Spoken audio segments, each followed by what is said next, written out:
Caturkeun di negara pasir batang. Prabu Tapa Ageng di Prameswari Nitiswari kanggungan putra 7, istri wungkul. Nuka hiji kakasina Purbararang, nuka 2 Purbaeda, nuka 3 Purbadewata, nuka 4 Purbakancana, nuka 5 Purbamanik, nuka 6 Purbalewi, jeung nuka 7 Purbasari. Ngaraos parantos sepuh, Prabu Tapa Ageng ngersakeun ngabagawan bade tatapaan di leuweung. Nu dicandakeun ngagentos ngeuyeuk dayeuh ngolah nagara teh lain Purbararang putra Cikal, tapi bet Purbasari putra bungsu. Atuh munasabah bae, Purbararang asa kaunghak, amarahna teu katahan, asa dihina, asa ditincak hulu. Purbasari diusir ti daeuh, dipiceun ka Gunung Cupu. Caturkeun di kahyangan Guru Minda putra Dewata Cikalna. Tetisan Guryang tunggal ngimpen gaduh garwa anu sarupa jeung Sunan Ambu. Saur Sunan Ambu, jung geura boro pijodoeun hidep. Aya nu sakarupa jeung Ambu. Tapi ulah torojogan, anggo heula ieu raksukan, lutung. Jang gelek Guru Minda rupa jadi lutung. Katalah lutung kasarung kocap deui di nagara pasir batang. Prabu Tapa Ageng ngersakeun hayang tuang daging lutung. Nya nimbalan lengser kudu mantes Aki panyumpit ngalalutung ka leuweung. Aki panyumpit gasik ngasruk leuweung neangan lutung, tapi dadak sakala leuweung jadi sepi teu aya satoan. Bororaah sato kayaning peucang jeung lutung, sireum oge teu aya nu ngarayap ceuk wiwilanganna mah. Aki panyumpit teh meh pegat panghareupan, barang rek mulang dina tangkal peundeuy bet kabeneran manggih lutung keur guguntayangan. Ari rek disumpit, calengkeung teh lutung nyuara, Aki bet kani aya ulah disumpit, kuring teh rek ngaku bapa pulung ka Aki. Hayang betah di dunya, hayang nyaho anu di ngaranan karaton, syukur atuh sok geura aturun. Walon Aki panumpit bengong aya lutung bisa ngomong. Sing horeng lutung kasarung teh, Dewata Minda rupa turun ka dunya. Lutung kasarung dibawa ku Aki panyumpit, dihaturkeun ka keraton. Tapi barang rek dipencit, teu aya pakarang nu teurak. Sang lutung teu bisa diroga hala. Tungtung nama saur ratu, lengser pasrahkeun bae ka anak kami. Sugan butuh pibujangan. Nya atuh ku lengser dipasrahkeun ka Pubararang, ari walona teh bet daek soteh ngabujangkeun. Lamun jalma nu utama mun lalaki turunan mantri, ari lutung mah sangeuk teuing. Daregdeg lengser ka putra nu kadua, teu ditampa ku anu katilu. Nya kitu keneh pajarkeun teh, lain teu hayang nampa ngan sieun ku si teteh. Lengser mulang deui ka Pubararang. Pokna teh nya sok bae atuh, bisi pajar nampih pasih Rama.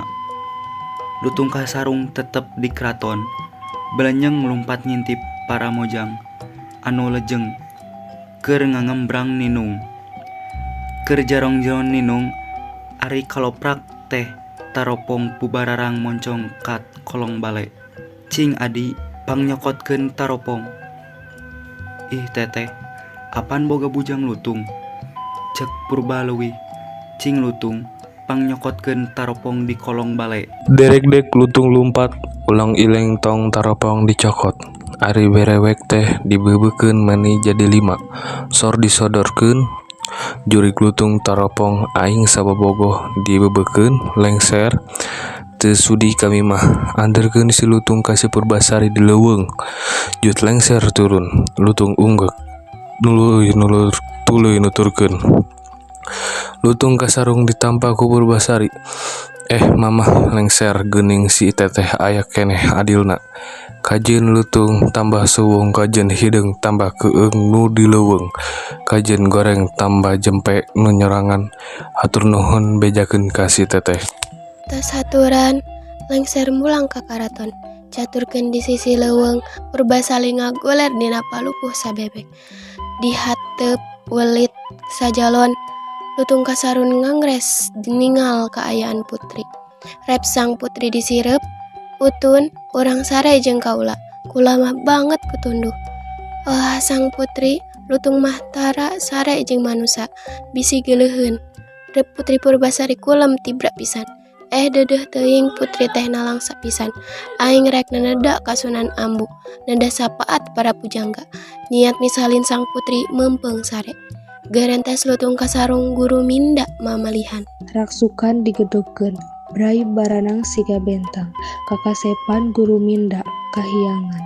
Panejana tinekanan sajiadna katurutan, jeleg ngagengjleg karatona, leuwih agreng ti nagara. Purbasari dipangku diebogkeun dina kasur 7 tumpang, disemut sutra balangga. Disumpal ku benang emas, nganggelek guru minda jadi tulung deui. Tapakur di sisi balik kancana. Beungharna jeung kamulyaan Purbasari di gunung kasampir-sampir ka nagara.